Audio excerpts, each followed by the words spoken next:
commencé à massacrer Ngazaki Mokoua, Izaki Likamba Chokité, Mokou et Bukanaki et provoqué sous douleur et bandi Matanga, à Wati côté est bloqué, Misapi et Komiko Salate.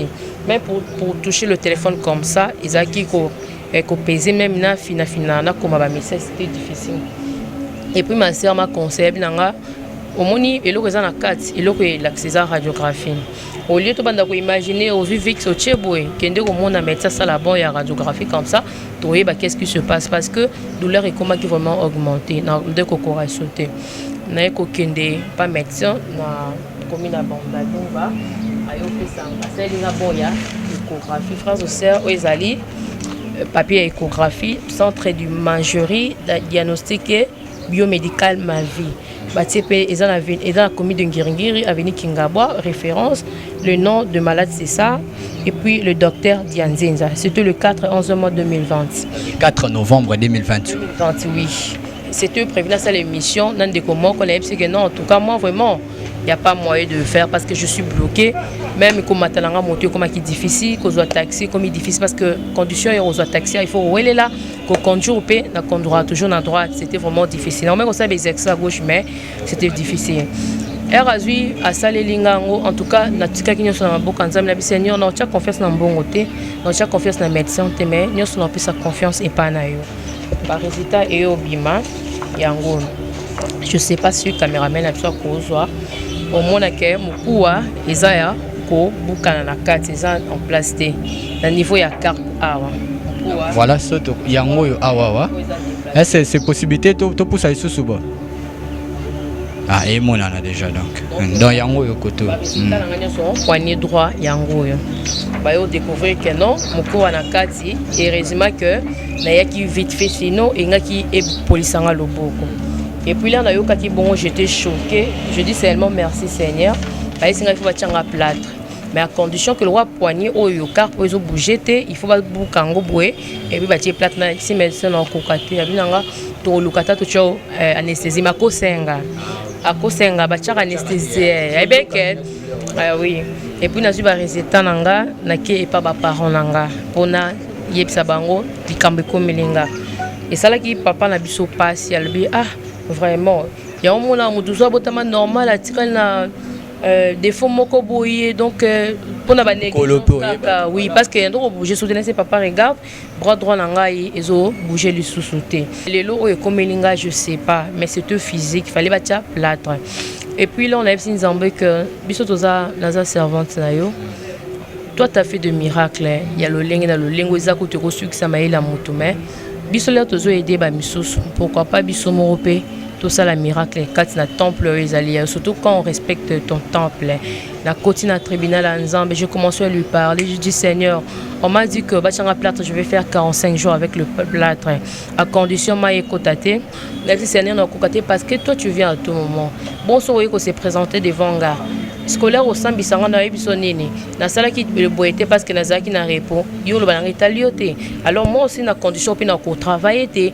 trouve-moi une solution parce que na dit ko tala ba tout na mona ba on a plâtre na mona ngo on dirait bon ba c'est plan na ngo na mona ngo normal pas na bon mais pas na ngai na mona ngo anormal na lingi ngo té donc na boya ngo na prier na kota ki prière en tout cas na sambeli et puis Saint-Esprit au sanini alongo linga image ya on a zalaki nango et puis bah mon abi hein fena si ça makamo be na bosali mardi ba benga mercredi jeudi na la moki la prier comme d'habitude na sala mon sala na bosani le boko na ngazo bouger na éviter c'est là non c'est là en fait chez Biso Télévision chaîne Oyo Kokani na yo chez Biso Télévision la chaîne qui vous ressemble chez Biso Télévision deuxième vitesse. N'hésitez pas à liker notre vidéo. Et si vous êtes nouveau sur notre chaîne, n'oubliez pas de vous abonner et d'activer la cloche des notifications. Mbote balandinyo ya chez Biso TV, moi malamu na émission na Biso réponse à nos questions.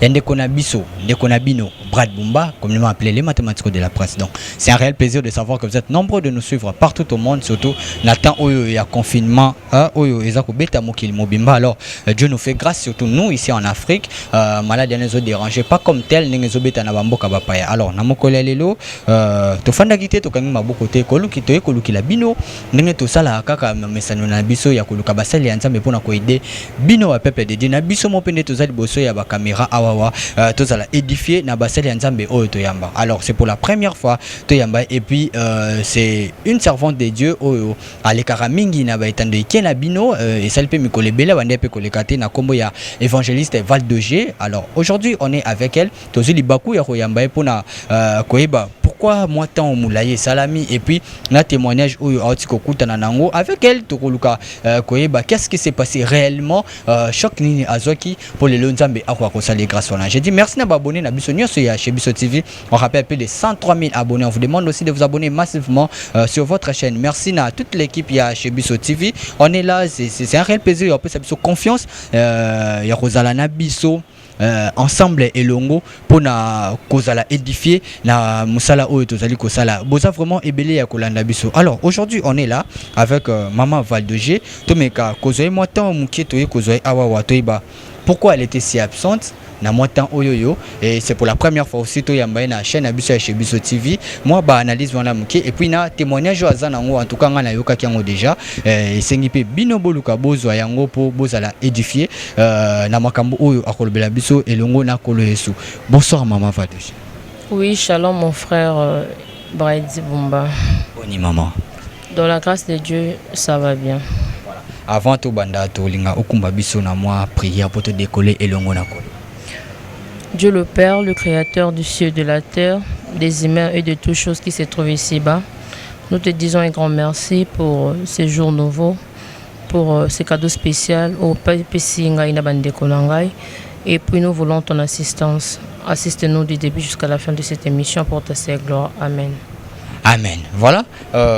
Premièrement, c'est pour la première fois que tu as na chaîne Abisso chez Biso TV. C'est un honneur aussi aux Anayo. Vous êtes déjà sur la chaîne na YouTube.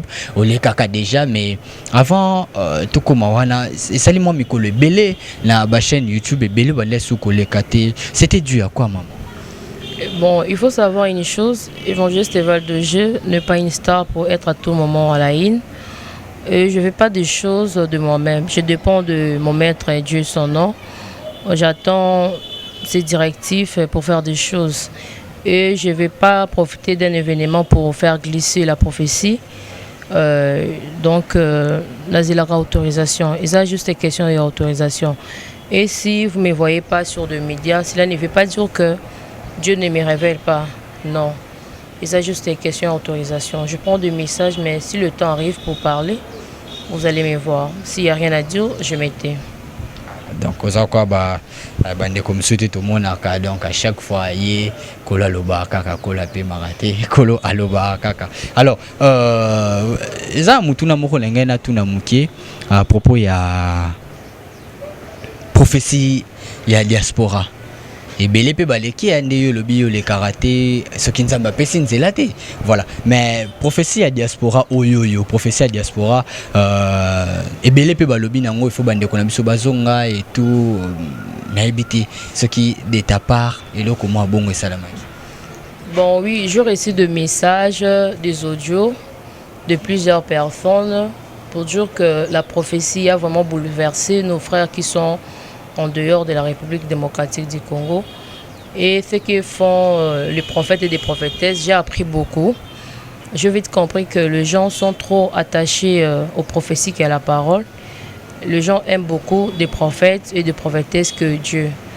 Pour dire que je ne suis pas là pour contester la prophétie, mais juste parce que la sœur Naomi aussi a qui vision pour concernant le retour de diaspora à Kinshasa. Tout cela qui n'a pas en route avant à Moniba diaspora et puis dans sa vision c'était vraiment chaud.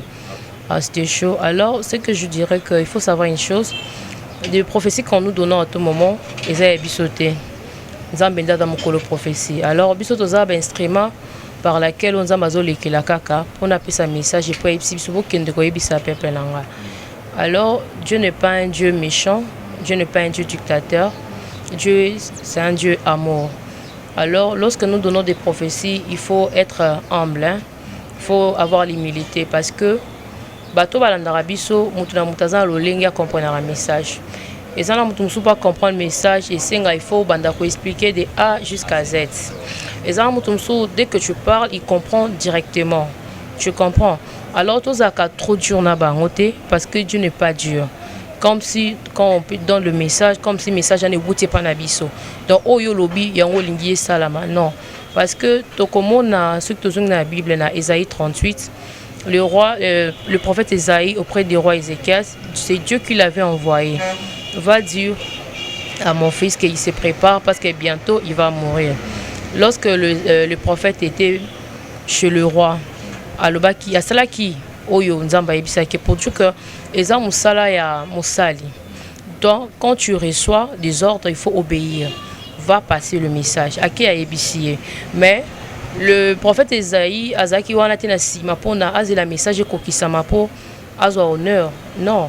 Yé musala asala kizaki a passé message naye azongi. Et puis le roi, qu'est-ce qu'il avait fait? Il a tourné sa face vers Dieu. Pour message où tu pas nzambe, où tu pas prophétisé, à côté du tribunal naé Isaïe 43 26 de l'Ominabiso a posé kanaï. Il a prouvé qu'il a raison. Nzambe la tourne naé baxela ke mikolo. De même aussi quand Dieu a voulu détruire Sodome, Moutali bosso azoki message ayeba ki makamwa c'était Abraham. Abraham a betaki tolo na message wana te que non ngai na moni Sodome ezala détruit. Alors lorsque le désastre va arriver, bah doit beteli maboko, oui, tu es un vrai prophète. Non. Yé azaki ka wana pona ko intercéder. Azoto na e pourquoi? Et puis roboma mboka mobimba kara pona ba méchant, est-ce que ba juste bazate?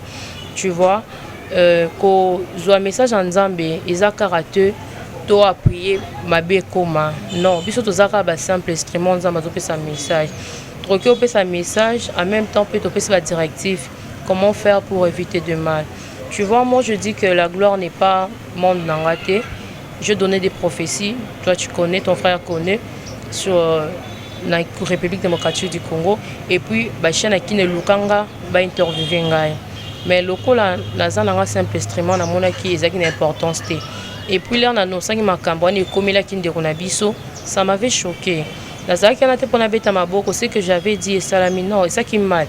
Mais là, on a eu ça qui est ceux qui vont considérer que message nanga, il y a un Zambie après ça qui est bon, comme c'est la volonté de Dieu, rendons seulement grâce à Dieu. On a la résurrection de la mort à la vie. Hein? Oui, qu'est-ce qui se passe après la mort? Qu'est-ce qui se passe après la mort? Je sais, là on parlera de ça. Autorisation. Tout là, c'est un témoignage qui est tellement touchant.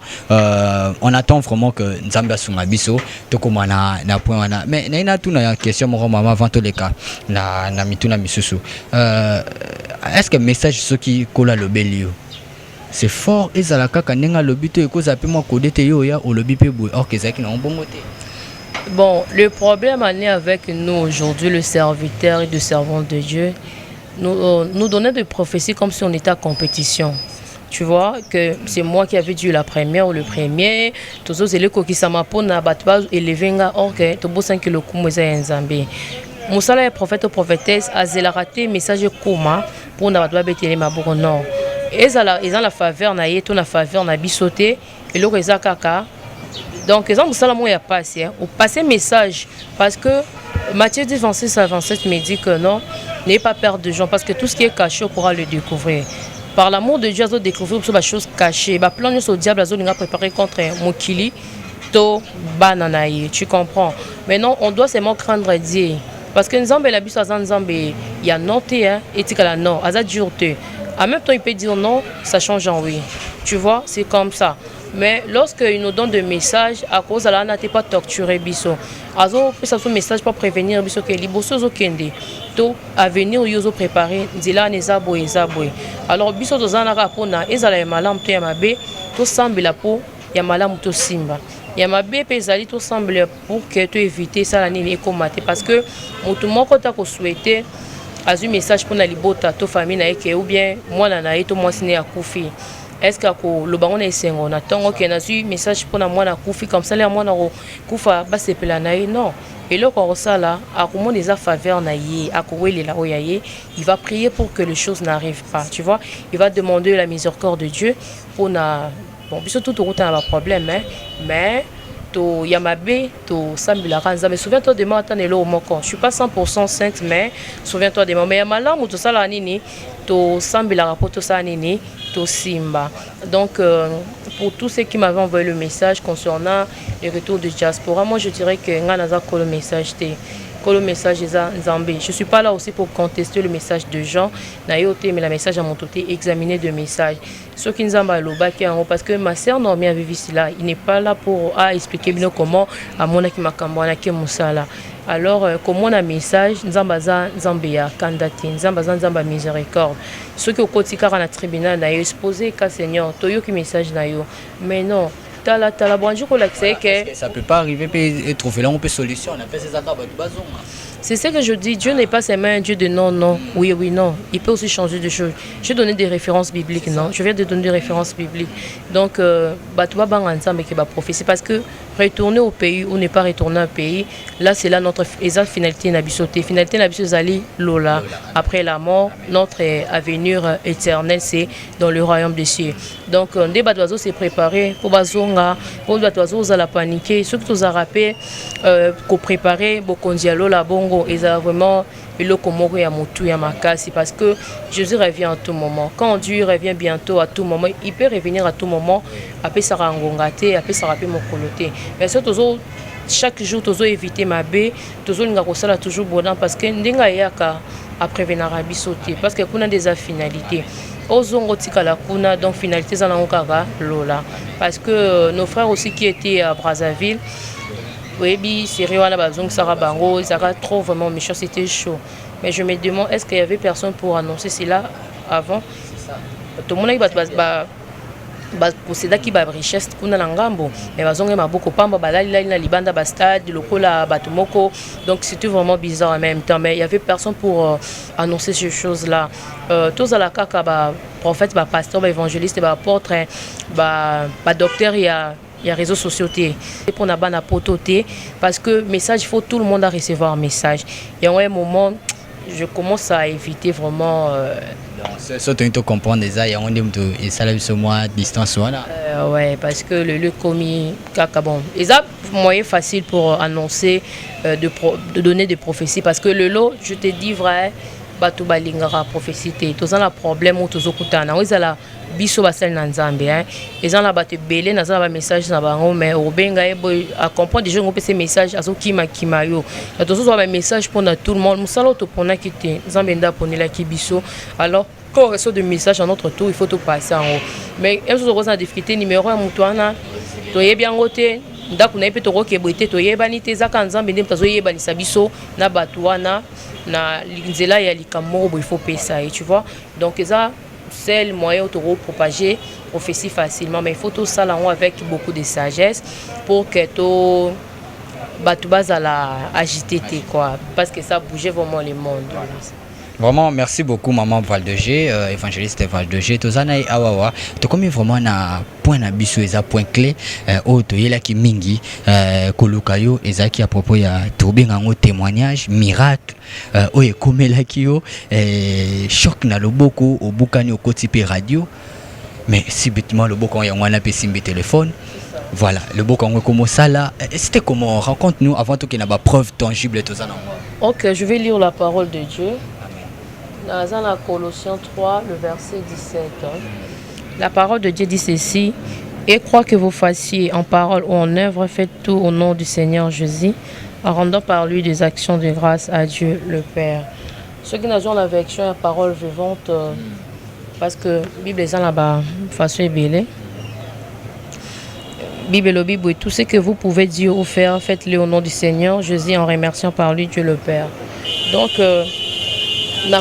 qui n'a pas problème, c'était sérieux. Et puis, ce que j'avais fait, n'a confié qu'il n'y a pas de problème. Donc, dans Bible, on est sur ça là, na misala, tona maloba, tout ça là, on a combo nae. Et puis, le beau qu'on a au niveau de la carpe droite.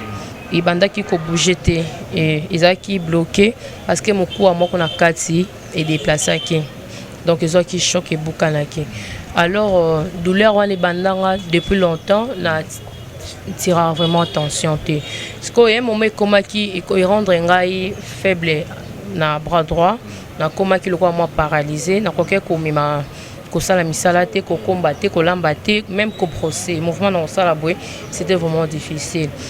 Et puis tozaki na moment ya collation ya sœur nanga ndé sikoyo faki collation za samedi. Le jeudi, camarade n'a pas eu talanga, l'expliquer, le bilan peut-être ça a choc dans un avec Simoro Boé et outi bambo kalibanda ya makas parce qu'après la chaque na niveau à genoux, na ya na chayo na mansé peut-être oyo kavenga d'accord pas de problème. Les raïna avec suana, nefsin sambe na pesa ka maladie locomoté, na pesa pe kis locomoté, na nyonso yo le caliboso. Atulinga pourquoi tu as dit cela? Je dis non parce que tu vois le monde méchant. Yo koyana ndinga malamu ezana bato mususu ya famille na yo balandela ravi na yo ba profiter na likamnanga yo memengam alors na linzambe azala na centre ya nyoso appliquinga pour madama senga ki commencer à masakinga zaki mukuwa ezaki likamba chokité muku ebukana ki et provoquer sous douleur ebandi ko matanga a wati koto est bloqué misapi et komi ko salate mais pour toucher le téléphone comme ça ezaki ko peser même na fina na comme ba message c'était difficile. Et puis ma sœur m'a conseillé nanga au moni eloko ezana kat eloko l'accès à radiographie au lieu de banda ko imaginer au vix au cheboy kende ko mona médecin ça la bon ya radiographie comme ça toi bah qu'est-ce qui se passe parce que douleur et comment qui vraiment augmenté na de kokora sauter na ko kende pas médecin na commune à Bandalunga ayo pesa parce que na bon ya échographie frères aux sœurs aux ezali papier échographie centre du mangerie diagnostiqué biomédical ma vie. Batiepe ils ont commis de Ngiringiri avenue Kingabwa référence le nom de malade c'est ça et puis le docteur Dianzenza c'était le 4 mois 2020 le 4 novembre 2020 oui c'était prévu dans cette émission dans des comment qu'on a dit que non en tout cas moi vraiment il n'y a pas moyen de faire parce que je suis bloqué même comme matalanga moto comme qui difficile qu'on soit taxi comme il difficile parce que condition on soit taxi il faut où elle est là qu'on conduire au pays na conduire toujours à droite c'était vraiment difficile on même on savait les extra gauche mais c'était difficile Erazui à Salelingango en tout cas na tika kinyo sur na boka nzambe na bisenyo na tia confiance na mbongo te na tia confiance na médecin te mais nyo sur na pesa confiance et pas na yo par résultat et au bima yango je sais pas si le caméraman a besoin kozwa au moins que mukuwa ezaya ko bukana na carte eza en place te na niveau ya carte awa mukuwa voilà soto yango yo awa est-ce c'est possibilité to poussa isusu bo ah et mon ana déjà donc yango yo koto poignet droit yango yo ba yo découvrir que non mukuwa na carte heureusement que na yaki vite fait sinon engaki e polisanga loboko. Et puis là, bon, j'étais choqué. Je dis seulement merci Seigneur. Il faut plâtre. Mais à condition que le roi poignet au car pour bouger, il faut pas bouger et puis bâtir plâtre. Si médecin en cocaté, il y a tout le cata tout anesthésie. Ma kosenga, à kosenga, bâtir anesthésie. Oui. Et puis nazu ba résultat nanga, naki et pas ba parents nanga. Pona yebsa bango, dikambeko melinga. Et ça là qui papa na biso passe, il dit ah vraiment il y a un moment où tout ça botama normal à tirer na défaut moko boyer donc pour na oui parce que donc bouger soutenir ses papa regarde bras droit nanga ils ont bougé le sous-sauté et puis papa le bilanga d'accord lundi to kutala pour to kende hôpital général kasi bachayo plâtre et puis et ça là qui n'a pas si douleur endo matin au kipongi là si ba parents nanga que non je rentre chez moi bilobotika na kimia na nzambe je rentre mais non là la zone qui je te limité et puis ba problème quand mai to sala mikolo na mboka na zena posa na toka mai mais je t'ai limité na ko benga son na ngai non je viens mais yo s'allonger kaka na kiti ngaso na ino sable honneur donc pendant là mais nous sanga passe maintenant na ipsi nzambe na bisenga na kota na tribunal na yo je sais que ce physique et la spiritualité parce que ba tuninga ilo ni sala makina bi bon na zongi simakani sima na bi na tout anaka kala mais na yebite so keza yango te kozinga ngo bon et ça là on passe à gravité et puis na tellement na la tambola mais le lot est comme linga je sais pas mais c'est tout physique fallait batia plâtre et puis là on a essayé nzambe que biso toza naza servante na yo toi tu as fait de miracles il y a le lingue dans le lingue ezako te ko sukisa maila mutu mais biso là tozo aider ba misusu pourquoi pas biso morope tout ça la miracle quand na temple ezali surtout quand on respecte ton temple la côté na tribunal à Nzambe, j'ai commencé à lui parler, je dis Seigneur, on m'a dit que bachanga plâtre, je vais faire 45 jours avec le plâtre, à condition ma écotaté, de l'axe que non chocolaté, na climat où il a d'abord très chaud. Ce qu'on chocolaté, c'est que le plâtre soit tia voilà. Parce que le beau qu'on fait ça là fixe, bon pour la tarasinga. Parce que elingara mai, tu sais, au mai et bébaka, bobandeli à zéro. Parce que maintenant, bah, 45 jours, je dis 45 jours c'est beaucoup. Non, cocaté. D'abord, la salle à chaque temps. 45 jours un peu balobaki et puis les carapés. Et les karaoui. Et ça façon baba kosa kosangai. Là c'est non, je dis moi je suis tout le temps à ton travail, à ton œuvre. J'évangélise le matin, j'évangélise dans le riz, dans le marché, dans les hôpitaux. Maintenant, la condition, au moins ils sont au beau handicap. Au ça parce que au message nango. Mais là au monde a bien ngoté. Donc attends depuis kokoma la message kokoma tout moment la monique la commune nanga limité. Et puis kobima na ba plâtre ils a vraiment c'est pas trop intéressant. Donc je vais rester à la maison pendant beaucoup de temps. Parce que toi tu viens à tout moment. Bon so que c'est présenté devant gars. Scolaire au sein bisanga na ebisonini na sala ki le boité parce que nazaki na repos yo le bananga italioté. Alors moi aussi na condition puis na ko travailler te trouve moi une solution. Parce que na dit ko tala ba tusu na mona ba on a plâtre na mona ngo on dirait bon ba c'est plan nango na mona ngo normal pas na bon mais pas na ngai na mona ngo anormal na lingi yango te. Donc na boyango na prier na kota ki prière en tout cas na sambeli et puis Saint-Esprit au sanini alongo linga image ya on azala kinango. Il y a douleur ou de salanga et puis na saki 3 jours na procédé oui parce que nando kokaté et puis na lobby que na lukana kanisa suki avant la tienne na pesa ba condition te faut ba kanga suki ya maboko parce que suki na temeza kebele ko peigner ça difficile ko ça rappelle ko ça la 3 temps na c'est na katikati puis likolo pour la suki peigner et puis na bi ba kanga suki ba kanga suki wana et puis lundi fa ki to na rendez-vous na keti papa Laetitia babenga parents na babenga pour tout nanga comment ça va parce qu'on a bossé na bi oh on est rendez-vous avec vous mais il fallait que ba tu au plâtre prendre le boko ba mo banga et puis ba mon la bi hein il fallait si ça makamo na bossani mardi babenga mercredi jeudi la moki la prière comme d'habitude na sala mon sala na bossani le boko nanga zo bouger na éviter c'est là non c'est là en fait lundi ne fallait kende mais au bosani le boko kangamaki voilà mais au bosani oketi tamba bengo bi fait kende wapi moi ce que le boko ezaka yokanga ezaya okangama nabika te fona sa misa moi mike ko kanga basuki ko bongsa biloko konika moi bilambe zake belé pona frère moko de l'autre sonné okinga mabina ngana sombelo machine na seki nga bia donc no sanga passe na mona kinaza envie na salate na zaka lokwa mutu mo na za limité en tout cas j'aime pas. Et puis quand on va jeudi wana na ko sala musala ko na vanzi maman c'est on a tunga binanga o yo sala musala ozo mema mama yo sala tout ozo komba olambi pe c'est moule mais oh le bon on a ngabi oyo na chibo et ça na bi non Dieu ça c'est un miracle pas Cécilie et boucal et alors ça la boité mouvement do salaté même des rapports pour tinzika na kokate na limité ezo kangama et tikali za bo le bon na koma boy. Et puis na bougé na ndiko sala mouvement parce que jour so na kendaki na bureau moko boye là sur la professeur Molika makamka ya Nzambe parce que na kuti secrétaire mo azo solo là azo sa ba geste maboko parce que ngaza apena geste maboko et mozo beta mesa sikoyo ndeba lo bakaya ba beta lisolo sa batisi comme takata lokolo et sala kinga passe na bi ah ya o sala boye menga na ko sala boye te le bo na bloqué boye ndenge ni et sala nga vraiment passer so la meko sala na bi le bo na nga so na yo mon importance le bo na bi ah les rezaki mizo sa ba mouvement. Et puis là, la salle, mouvement. Et ça, il y a dans la thème où est-ce qu'il y a place. Pas Cécilie. Pas Cécilie. Place où on est en douce le roi paiement et Cécilie. Et puis le médecin, quand il m'a appelé, à Tuninga, mais rendez-vous tous à qui n'en est. Lundi. Ok, t'es tiché. Il est qu'une semaine, laisse-moi dire que non. Je vois, tu commandes un miracle là, bon, moi, il n'a pas non, au cours. Si je te jure, médecin.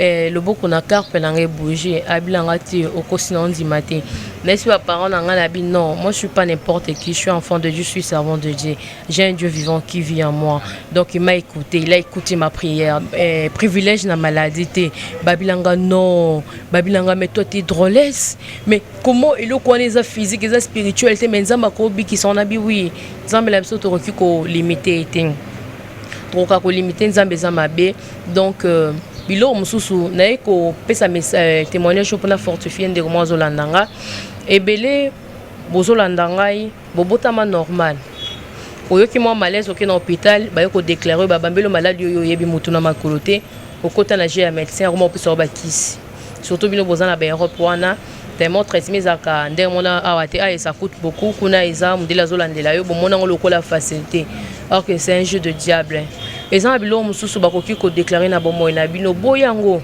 obino ngala botama normal bakanga bino babiso kanga bango na banemi ba SS misusu bakanga bango na ba rein misusu bakangi bango ba maladie ebele mususu pe mona zaki misu mibale zotala boye mbala moko lisu moko bandi kokanga moko tikala ya mukie moko tikala nini akomo moni ngo lokola style lokola défaut alors que ce n'est pas normal biloko mususu il faut ko boya kango parce qu'on a un Dieu vivant tout ça na nzambe oya asala kanandenga solo bokoki ozala karate que non bon ata baka ya sida so tambola ki mabe oui oui pour reconnaître si que Seigneur na tambola mabe peut-être on a aussi bien conséquences oh je suis capable même de guérir ta maladie sida là que tu es en toi on doit pas limiter Dieu donc tokoki ko pesa lokumu na maladie to pesa lokumu na nzambe lobi nyonso boko sala na maloba to na misala bo sala ngo na kombo nanga parce que lui il est capable de voir si ce que tu veux faire ou ce que tu feras faire ça va tenir ou pas ya yebi komona oya malamu to ya mabena nzila et puis à ko prévenir yo lo lenge ngai ndeko na bino na sali en tout cas mbongo basinga ki biso c'était $100 tokitaki na $80 à part bablo mkem moto somba oui eza mbongo ebele eza ebele ya makasti mais tokokaki te que non to pesango lokumu que non to zimbongo to bimisi pona eloko moko boy non miracle pe il faut là tozo tanga parole de Dieu ba misusu to eda na balosam donc ça va nando la tapé mon traité donc bande ko sala passe makasi donc kilo donc nando ko kautumba même loboko boyete mais Dieu est grand alors ce que qui message ce qu'on dit mais on a na ebisio je vais prier pour toi là où tu es. Apocalypse 12:11 nous dit ceci, ils ont vécu à cause du sang de l'agneau, à cause de la parole de leur témoignage. Le sang précieux de Jésus qui a fait couler pour que toi tu sois bénéficiaire et qu'on remporter guérison na bomo inayo au nom puissant de Jésus-Christ. Et comme ma victoire au nom puissant de Jésus-Christ. Et comme ma solution à ma problème nous sommes au nom puissant de Jésus-Christ. Parce que Matthieu disait le bin abiso to banga bango teme to banga nzamba za na pouvoir ya ko pesa bomo ipe ya kolongola bomo ina vie ya moto. Philippiens 2:9 à 10 mais dit Dieu souverainement l'a élevé, il a donné le nom qui est au-dessus de tout nom, afin qu'au nom de Jésus, tous genoux fléchissent dans le ciel, sur la terre et sous la terre. C'est que comment l'ensemble va dominer la bombe na yo, comment l'ensemble va dominer la santé les autres dérangés yo, comment l'ensemble va régner malade des combo. Alors nzamba zo likolo, azala likolo ya maladie au nom puissant de Jésus-Christ. Si tu crois ce que je dis, tu seras guéri. Tu es déjà guéri au nom puissant de Jésus-Christ. La médecin sala examen ba résultat kobima négatif et puis tu viendras témoigner la grandeur de Dieu dans ta vie. Je crois tout ce que je dis, je le vois s'accomplir dans votre vie. Cela est établi, personne ne peut les révoquer au nom puissant de Jésus-Christ. Je dis amen. Wow, vraiment merci beaucoup évangéliste Val de G na témoignage qui toko parce que ngata na yoka ki on a bi message ko tsika la boité ba te belé baza ba problème mwana eza ba mame belé to kotanga kombota bi ya yoka ka ba makelele akinda hôpital ba mona lote me ba pesa ikaba kisi ba kisi wana yozozwa ubosani ke nzambe pa zali yende kisi monene oyo akiko aider biso na mama be bota la témoignage qui toko oyo maman Val de G a tsokuta na voilà yango yo. C'est un miracle. On a une grâce en Zambé. Na koki ko bomba pour ngate. Na ko partager on a bino. Ce que côté na jeu à diable c'était par ignorance. Na koyo ki ngande ko na yozu connaissance bima na jeu na loba Zambé na ko mela susu kisité. Nga ko teza spirituel teza physique muku vraiment et détecter na kati ya radiographie automonyo obiso na bino. Mais Nzamba salinga miracle. Pona nini te. Oyeba ko yebisa Nzamba se souvenir na yo.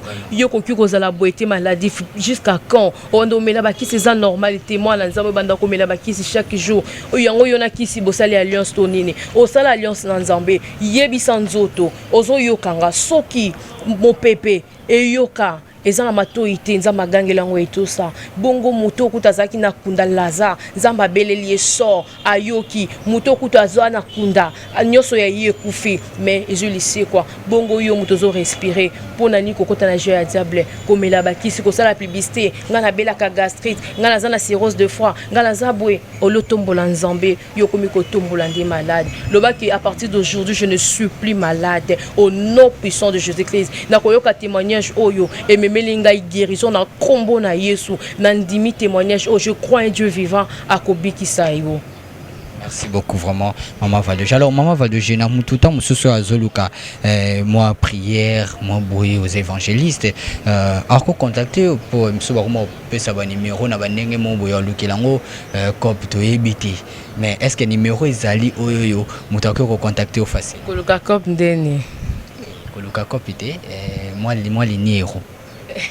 Bon donc ce je dirais que sur landinga du début depuis la bande sa émission na linga ko sambela vraiment pour na batute pourquoi et ko rendre bango ba faible parce que naza mutu lobi pe na ko kufa lobi pe na ko voyager ou bien na ko zo likama mo pe téléphone pesate donc pour dire que il faut tout ça la confiance dans Nzambe to yeba ko sambela to singa lango ba physique makastin ezaka rondima soko croire car Nzambe existe kabixaka tu seras guéri mais vous ne donnez pas le numéro. Pour le moment, je prends un téléphone. Je peux contacter même la page Facebook. Je vais un message à partir de la machine. Une machine, c'est qu'on lance la machine. Donc, tout sur la bango facilement. Wow. Ok, merci beaucoup Maman Valdegé na ton PC Bisso.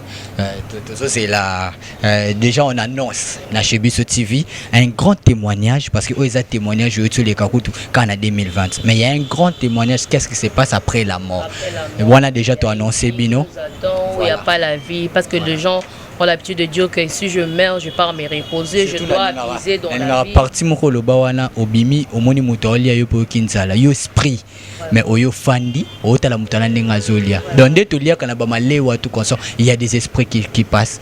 Mais donc on lia on les a biloko ya madesouté zali parole de Dieu. C'est le belango. Voilà. Merci beaucoup na mutunya sazi libako ya Yolanda Bisso. Merci beaucoup na Maman Valdegé. Na chaîne Nabino chez Bisso TV, c'est la première fois na leka en tout cas.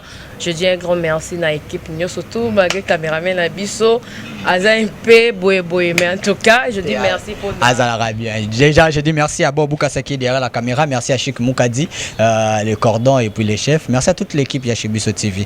On se retrouve prochainement pour un nouveau numéro. Bye bye. Merci beaucoup maman. Bye, au revoir.